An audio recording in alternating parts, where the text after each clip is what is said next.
हम अपने जीवन को ऊर्जा से कैसे भरपूर कर सकते हैं।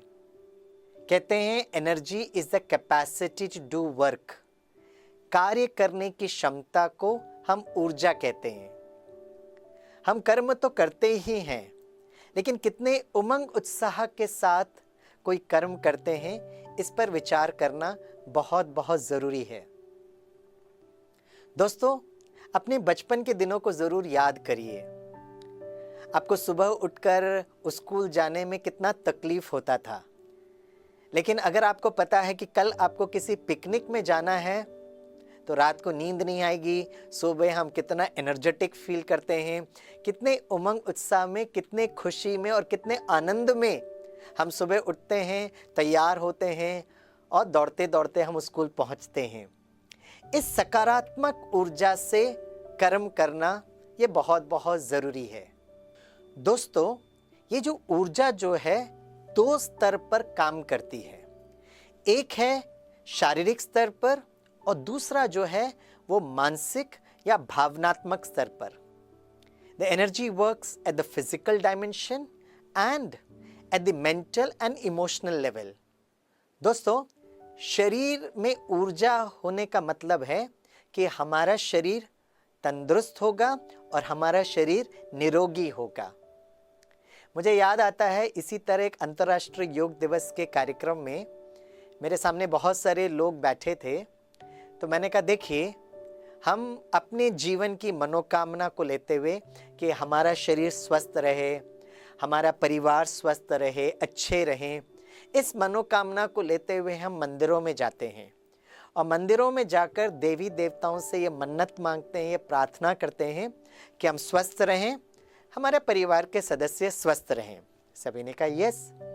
तो मैंने लोगों से पूछा, अच्छा बताइए, जिन देवी देवताओं के पास हम मंदिरों में जाते हैं, वो देवी देवताएं अपने स्वास्थ्य को ठीक रखने के लिए क्या करते थे? तो एक भाई ने हाथ खड़ा करके कहा, स्वामी भाई, देवी देवताएं जूस पीते थे। मैंने कहा, क्या खाते थे, क्या पीते थे, वो हम बाद में देखेंगे, लेकिन वो अपने शरीर की तंदुरुस्ती के लिए क्या करते थे? कौन सा व्यायाम करते थे? तो सभी लोग सोचने लगे। आप भी इस पर विचार करिए। और दोस्तों, अगर देखा जाए पूरे भारतवर्ष में जितने भी मंदिर हैं, जितने भी देवी देवताओं का इन मंदिरों में गायन होता है, इसका मतलब है कि एक समय पर यह धरती बहुत सुंदर स्वर्ग था और यहाँ पर यही देवी देवताएं निवास करते थे, कंप्लीट हेल्दी, वेल्दी और हैप्पी। तो दोस्तों, जरा सोचकर बताइए कि ये देवी देवताएं अपने स्वास्थ्य को ठीक रखने के लिए कौन सा व्यायाम करते थे? मुझे विश्वास है कि हम भारतवासियों को फटाक से जवाब मिलेगा कि देवी देवताएं बहुत खुशी में, बहुत आनंद में नृत्य करते थे, डांस करते थे। इसे सभी देवी देवताओं को रास करते हुए दिखाया गया है। तो दोस्तों, भारत में एक समय पे जब देवी देवताओं की दुनिया थी, उस समय तन बहुत दुरुस्त था और मन बहुत खुशी में, मन बहुत आनंद में था। 2500 वर्ष सतयुग और त्रेता युग, गोल्डन एज और सिल्वर एज में देवी देवताओं की दुनिया स्वर्ग था। इसलिए खुशी में, आनंद में हम नृत्य करते थे। जैसे ही हम द्वापर युग में पहुंचे तो हमारे अंदर जो दिव्य गुणों की जो सकारात्मक ऊर्जा थी दोस्तों, वो धीरे धीरे कम होने के कारण मन निराश होने लगा। और जब मन निराश और उदास होने लगा तो नृत्य करने का मन नहीं किया। और उस समय, आज से करीब 2500 वर्ष पहले, ऋषि पतंजलि ने ये देखा कि अब क्योंकि लोग नृत्य नहीं कर रहे हैं तो रोगी बनने लगे हैं। तो फिर उन्होंने ये महसूस किया कि उनके जो पूर्वज क्या करते थे, तो उनके पूर्वज जो थे वो देवी देवताएं थे, वो तो नृत्य करते थे। लेकिन उस समय के लोग क्योंकि मन से उदास थे तो नृत्य नहीं कर सकते हैं। और उस समय ऋषि पतंजलि ने वही नृत्य के अलग अलग पोज को लेकर योगासन डेवलप किया। जब हम एक्सरसाइज करते हैं, खुशी से करते हैं, तो हमारे लंग्स में, फेफड़े में ऑक्सीजन फ्लो होता है और शरीर अच्छा फील करता है। लेकिन दोस्तों जब फीलिंग की बात आती है, ये फीलिंग तो मन से होता ना। तो वर्तमान समय पर हमारा मन का मूड कैसा है, वर्तमान समय पर हमारे मन की ऊर्जा की स्थिति कैसी है। और दोस्तों मन की ऊर्जा डिपेंड करता है मन के संकल्पों के आधार पर, अर्थात जो हमारे मन में संकल्प चल रहे हैं उसकी क्वालिटी कैसी है। और अभी का समय अगर हम देखेंगे तो बहुत अनिश्चितता है, there is a lot of insecurity, अपने लिए, परिवार के लिए, खास कर जॉब के प्रति, संबंधों में बहुत टकराहट हो रही है और एक बहुत बड़ा डर और भय का माहौल हो गया है। तो जब मन उदास होता है तो बताइए मन की ऊर्जा कैसे बढ़ सकती है, और मन अगर खुश नहीं है तो तन दुरुस्त कैसे हो सकता है। इसीलिए जब एक व्यक्ति बीमार पड़ता है, भले वो शारीरिक व्यायाम ना भी कर सके, लेकिन मन को शक्तिशाली, मन की ऊर्जा को बढ़ाने पर चिंतन करना बहुत बहुत जरूरी है। जीवन में हम सकारात्मक ऊर्जा से कैसे भरपूर बने, ये हम 3 स्टेप्स में समझेंगे। The first step is storage of energy, अर्थात हमारे अंदर जो ऊर्जा का केंद्र बिंदु कौन सा है, फर्स्ट। सेकंड जो है, it is the flow of energy, हमारे अंदर जो ऊर्जा है उसका प्रवाह हमारे शरीर में और हमारे जीवन में। और तीसरा है, it is application of energy, हमारे अंदर जो ऊर्जा है उसका हम जीवन में कहाँ प्रयोग करें और जीवन में कहाँ उपयोग करें। Storage of energy, flow of energy and application of energy, ऊर्जा का केंद्र बिंदु, ऊर्जा का प्रवाह और ऊर्जा का प्रयोग एवं उपयोग। इस ऊर्जा का उत्पादन की थ्योरी हम सिंपल सा एक एग्जाम्पल से समझने की कोशिश करेंगे।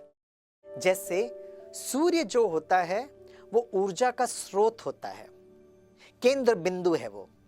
तो सूर्य से प्रकाश का प्रवाह होता है, हमारे धरती पर पड़ती है और हमारे धरती में जीवन, व्यवहार और निर्वाह होता है, राइट।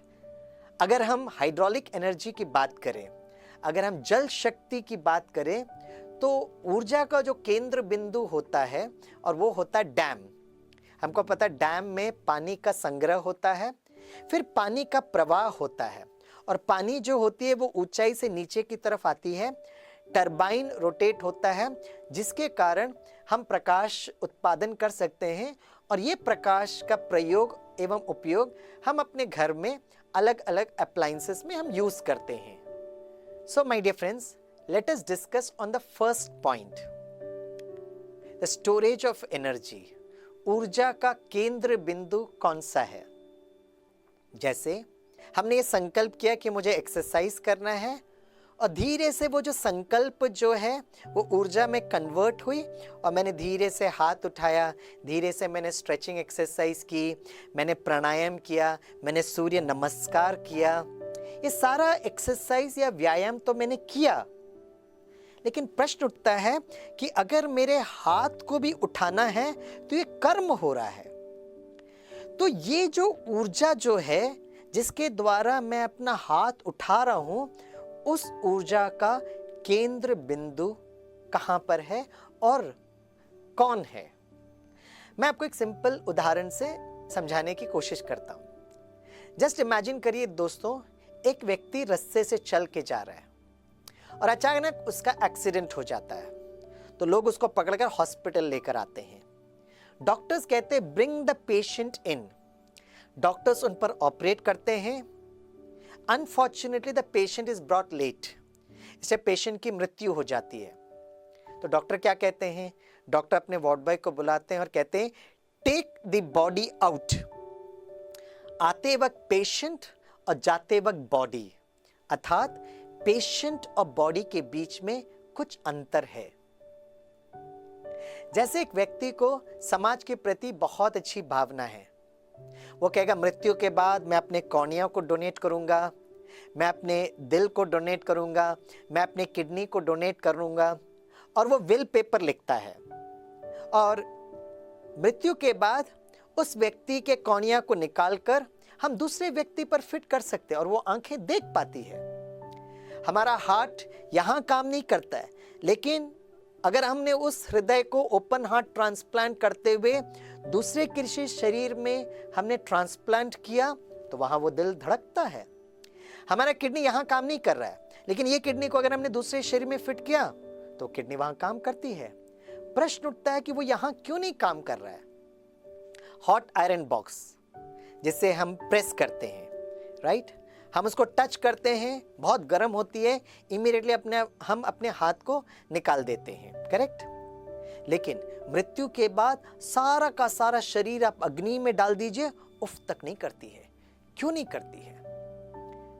हम कहते हैं reflex action, nerve ending signal to my brain, but after death वो क्यों नहीं महसूस कर पा रही है? मृत्यु के बाद मैं अपना हाथ क्यों नहीं उठा पाता हूं? क्योंकि इस हाथ को उठाने के लिए जो ऊर्जा है वो ऊर्जा हमारे शरीर से निकल गया है। इसीलिए हमको योग में ये समझना पड़ेगा कि मैं कौन हूं। पुरुष और प्रकृति के बीच में संबंध की बात हम सबको पता है। तो प्रकृति हमारा जो शरीर जो 5 तत्वों से बना हुआ है, धरती, जल, वायु, आकाश और अग्नि, लेकिन इस पंचभूतों के पुतले को चलाने वाली मैं इस शरीर से अलग, मैं अति सूक्ष्म चैतन्य शक्ति हूं, जिसको आत्मा कहते हैं, सोल कहते हैं, रूह कहते हैं। लेकिन दोस्तों विज्ञान की भाषा में उसको ऊर्जा कहते हैं या एनर्जी कहते हैं। और जब ये भ्रुकुटी के बीच में जब ये एनर्जी ऊर्जा प्रवेश करती है तब हम अपने कर्मेंद्रियों से कर्म करते हैं। दोस्तों आप पूछेंगे ये ऊर्जा को समझना क्यों बहुत जरूरी है? ये इसलिए जरूरी है क्योंकि आज जो आपको और हमको जो डर लग रहा है ना, वो मृत्यु का भय है। लेकिन जैसे हमें समझ में आ जाता है कि मैं शरीर से अलग एक अति सूक्ष्म ज्योति बिंदु आत्मा हूं, आत्मा जो अजय है, अमर है, अविनाशी है, धीरे धीरे मैं इस मृत्यु के डर से ऊपर उठने लगता हूं। और जैसे ही मैं ये श्रेष्ठ संकल्प महसूस करता हूं, मुझे कोई डर नहीं, मुझे कोई भय नहीं।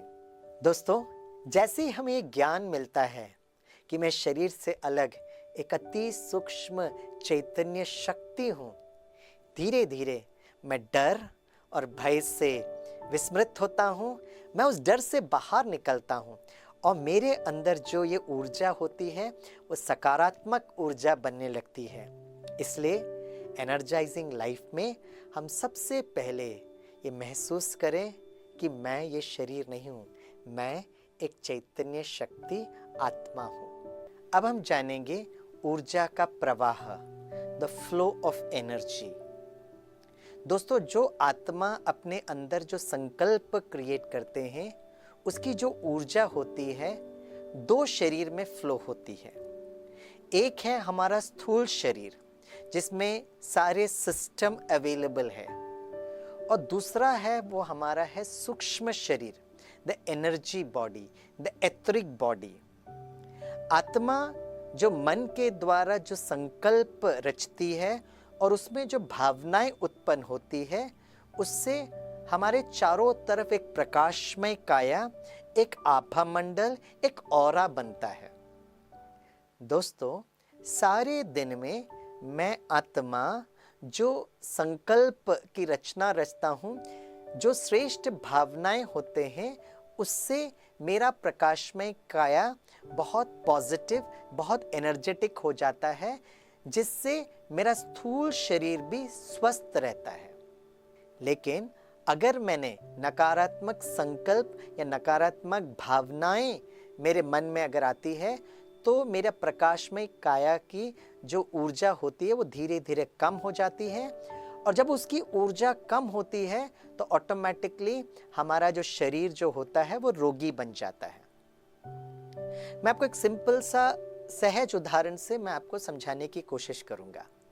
जैसे हमारे घर में फ्रिज होता है, फ्रिज के अंदर हम बहुत सारा सामान भर देते हैं और अगर हमने लाइट या इलेक्ट्रिसिटी का स्विच ऑफ कर दिया तो उसके अंदर का जो सामान है वो जल्दी खराब हो जाता है। उसी तरह मैं श्रेष्ठ और अच्छे संकल्प हर दिन करना बहुत बहुत जरूरी है। तो ये श्रेष्ठ संकल्प हम करें कैसे? आत्मा के 7 स्वधर्म हैं। बस मुझे योग में उस स्वधर्म में टिकना है, उस स्वधर्म में स्थित होना है। इसलिए हमेशा आत्मा को सतोगुणी कहते हैं। और जब आत्मा ये 7 गुणों में टिकने लगती है तो हमारा जो सूक्ष्ममय काया शक्तिशाली बनता है, जिससे हमारे स्थूल शरीर में जो 7 सिस्टम होते हैं उसमें वो ऊर्जा का प्रवाह होता है, वो सुव्यवस्थित ढंग से अपना कार्य करता है। आत्मा के जो 7 गुण हैं, मैं आत्मा आनंद स्वरूप, ज्ञान स्वरूप, शांत स्वरूप, प्रेम स्वरूप, सुख स्वरूप, मैं आत्मा पवित्र स्वरूप और मैं आत्मा शक्ति स्वरूप। ये आत्मा का स्वधर्म है। और जो हमारे स्थूल शरीर के जो 7 सिस्टम हैं, पहला है एंडोक्राइन सिस्टम, दूसरा है हमारा न्यूरो सिस्टम, तीसरा है ENT ear nose throat system, चौथा जो है कार्डियोवैस्कुलर सिस्टम, पांचवा है हमारा डाइजेस्टिव सिस्टम, छठा है हमारा सर्कुलेटरी सिस्टम और सातवां जो है हमारा मस्कुलर और स्केलेटन सिस्टम। अब फ्लो ऑफ एनर्जी, ऊर्जा का प्रवाह के लिए क्या करना है? सबसे पहले अपने स्वधर्म में स्थित होना है। भ्रिकुटी के बीच में मैं चमकता हुआ सितारा चैतन्य आत्मा हूं, मैं आत्मा आनंद स्वरूप। उसको महसूस करना, क्योंकि दोस्तों वो हमारा स्वधर्म है। और जैसे ही मैं कहता हूं मैं आत्मा आनंद स्वरूप, तो आत्मा से वो आनंद के वाइब्रेशंस हमारे शरीर में जो राज ग्रंथियां हैं, जो एंडोक्राइन ग्लैंड्स है, उसको वो टच करती है और हमारा जो सिक्रीशंस है, हार्मोनल सिक्रीशंस बहुत अच्छा होता है।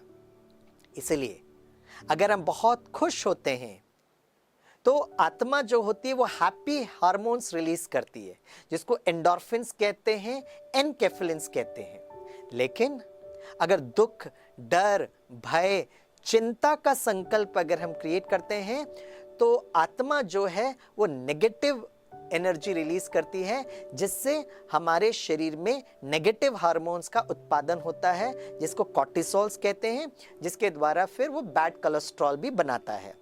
इसलिए मैं आत्मा आनंद स्वरूप, उसको महसूस करें।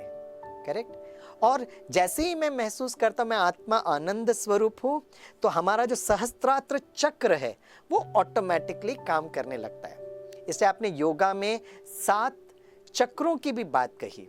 ये 7 चक्र कोई स्थूल शरीर में नहीं है दोस्तों, लेकिन वो हमारे ऊर्जा के काया में है, हमारे प्रकाशमय काया है, और उसको कहते हैं भावनात्मक केंद्र बिंदु। They are called as emotional centres, right.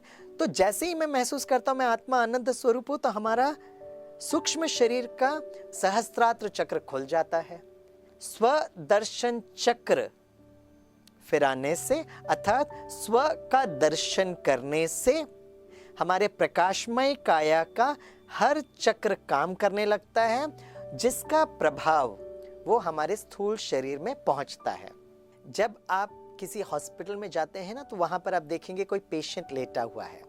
अब उसका शरीर तो बहुत कमजोर है, अब वो शरीर के द्वारा तो वो शारीरिक व्यायाम नहीं कर सकता है, लेकिन लेटे हुए भी वो श्रेष्ठ संकल्प कर सकता है, क्योंकि उसका स्वधर्म ये 7 गुण है।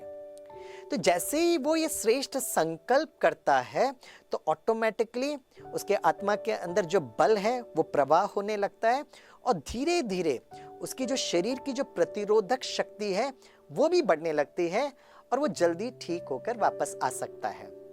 और ऐसे ऊर्जा के प्रवाह के लिए आत्मा के 2 फैकल्टी को यूज करना है। एक है मन और दूसरा है बुद्धि। तो मन का काम है विचार करना, और बुद्धि का काम है उसका चित्र निर्माण करना। जैसे मैं कहता हूं सूर्योदय, तो जैसे ही मैं वो सूर्योदय कहता हूं तो वो संकल्प आप तक पहुंचता है, आपके मन ने उसको स्वीकार किया, इमीडिएटली आपकी बुद्धि उसका चित्र बनाती है और मैं मन बुद्धि से सुबह सुबह का सूर्योदय देख सकता हूं। अभी तक हमने इस टॉपिक एनर्जाइजिंग लाइफ में दो बातें देखी। एक तो स्टोरेज ऑफ एनर्जी, ऊर्जा का केंद्र बिंदु मैं आत्मा। दूसरी बात हमने देखी द फ्लो ऑफ एनर्जी, ऊर्जा का प्रवाह। अब जो हम डिस्कस करेंगे last and final part is the application of energy, इस ऊर्जा का प्रयोग और उपयोग। मैं आपको एक व्यक्तिगत अनुभव आपके साथ शेयर करना चाहूंगा। कुछ समय पहले मैं जो एनएसजी कमांडोज को एक सेशन ले रहा था, और आप सभी जानते हैं जब भी हमारे शहर में या देश में कोई डिज़ास्टर होता है या कोई इमरजेंसी होती है तो हम बहुत प्यार से ये ब्लैक कैट कमांडोज या एनएसजी कमांडोज को याद करते हैं। जब मुंबई कुछ वर्ष पहले जल रहा था तो वो दृश्य हमारे मन में आज भी अंकित है, जैसे वो ताज के ऊपर वो हेलीकॉप्टर से वो एनएसजी कमांडोज उतरे और हम सभी की सुरक्षा और रक्षा की। हम उनके लिए बहुत बहुत दिल से धन्यवाद भी देते हैं। तो जब मैं एनएसजी कमांडोज को सेशन ले रहा था तो मैंने उनको यही बात बताई कि आप अपना रोल प्ले करते हुए, जो सभी रोल प्ले कर रहे हैं वो रोल प्ले करते हुए अपने रियल कॉन्शियसनेस में आना। सारे दिन में दोस्तों हम बहुत सारा रोल प्ले करते हैं, चाहे घर में, चाहे बाहर, चाहे ऑफिस में। वो रोल प्ले करते हुए जब हम आत्मिक स्मृति में रहते हैं तब we call it as an application of energy, उसको हम कर्म योगी कहते हैं। मैंने एनएसजी कमांडोज को कहा आप 7 गुणों में 3 गुणों का एप्लीकेशन हर दिन जरूर करना। भ्रिकुटी के बीच में चमकता हुआ मैं सितारा, मैं आत्मा शांत स्वरूप, मैं आत्मा प्रेम स्वरूप और मैं आत्मा शक्ति स्वरूप। ये तीनों का हर पल हर क्षण में वो स्मृति रखना बहुत जरूरत है। अब जब मैं कहूंगा मैं आत्मा शांत स्वरूप हूं तो अपने कलीग्स, अपने फ्रेंड्स के साथ, ऑफिस में या अपने बडीज के साथ अब शांत स्वरूप रहना बहुत जरूरी है। जब आप घर में जाते हैं तो एक कमांडो के रूप में नहीं जाना, क्योंकि वहां पर आप पति का रोल प्ले कर रहे हैं, पिता का रोल प्ले कर रहे हैं, बेटे का रोल प्ले कर रहे हैं। तो जब आप घर में जाएंगे, क्योंकि रोल आपका चेंज हो रहा है, उस समय आप महसूस करना मैं भ्रिकुटी के बीच में एक चैतन्य ऊर्जा हूं, मैं आत्मा प्रेम स्वरूप। क्योंकि घर में प्रेम की बहुत ज्यादा जरूरत है। और फिर मैंने उन कमांडोज को कहा कि जब आप एक फील्ड में जाते हो, आप युद्ध मैदान में जाते हो, तब आप महसूस करना मैं आत्मा शक्ति स्वरूप, क्योंकि वहां पर आपको परिस्थिति से सामना करना बहुत बहुत जरूरी है। तो आत्मा के जो गुण हैं, आत्मा के स्वधर्म को महसूस करते हुए हमें जीवन में अप्लाई करना बहुत बहुत जरूरी है। शांति, प्रेम और शक्ति, आप इसको अपने जीवन में भी अप्लाई कर सकते हैं। जैसे अभी वर्तमान समय में आपको कभी कभी लगता होगा मेरा बिजनेस ऊपर नीचे हो रहा है, बच्चों की पढ़ाई क्या होगा। अब यहाँ पर मन में इतने सारे संकल्प चल रहे हैं कि आपको नया रचनात्मक कोई आइडिया शायद मन में आएगा ही नहीं। चिंता करके फायदा नहीं है दोस्तों। चिंता करने के बजाय स्वचिंतन करना है और प्रभु चिंतन करना है। जैसे अगर आप इस कश्मकश में हैं कि मैं इस समय क्या करूं, सबसे पहली बात मन को शांत रखें, क्योंकि हर ताले की चाबी होती है। जैसे पानी होता है ना, पानी में बहुत हलचल है और उस पानी के हलचल के नीचे आपकी चाबी पड़ी हुई है और आपकी चाबी सिर्फ आपको दिखाई देगी। तो करना क्या है, जब हम मन को शांत रखते हैं, बुद्धि में श्रेष्ठ चित्र बनाते हैं, तो हलचल जो है, जो हमारी मन और बुद्धि की अवस्था के लिए कहा गया है, उसके नीचे आपको एक नया रचनात्मक हल या निवारण या समाधान मिल सकता है। इसीलिए हम कुछ समय निकालते हुए मन को शांत, मन को शीतल करें, जिससे हम अपने प्रॉब्लम का निवारण ज़रूर कर सकते हैं। दूसरा सबसे बड़ा फायदा ये होगा कि जब हम मन को शांत और प्रेम स्वरूप रखेंगे तो हमारे आपस में जो संबंध है वो भी बहुत मधुर और बहुत मिठास हो सकते हैं।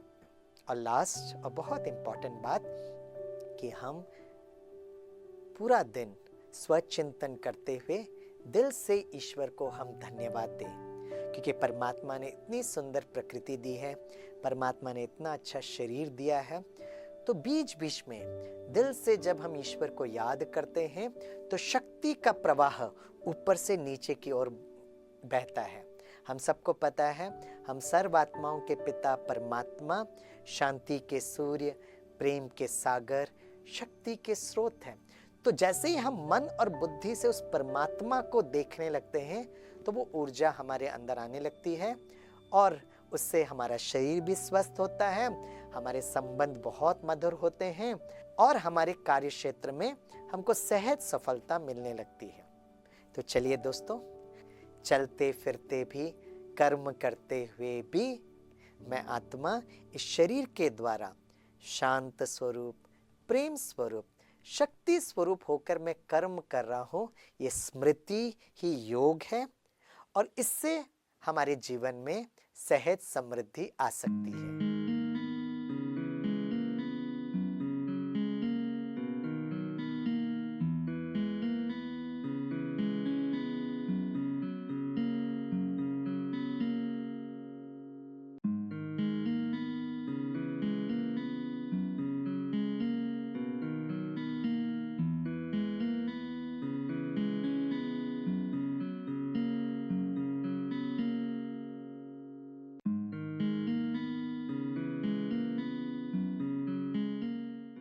To watch Peace of Mind channel videos on YouTube, subscribe us on youtube.com/tvpeaceofmind.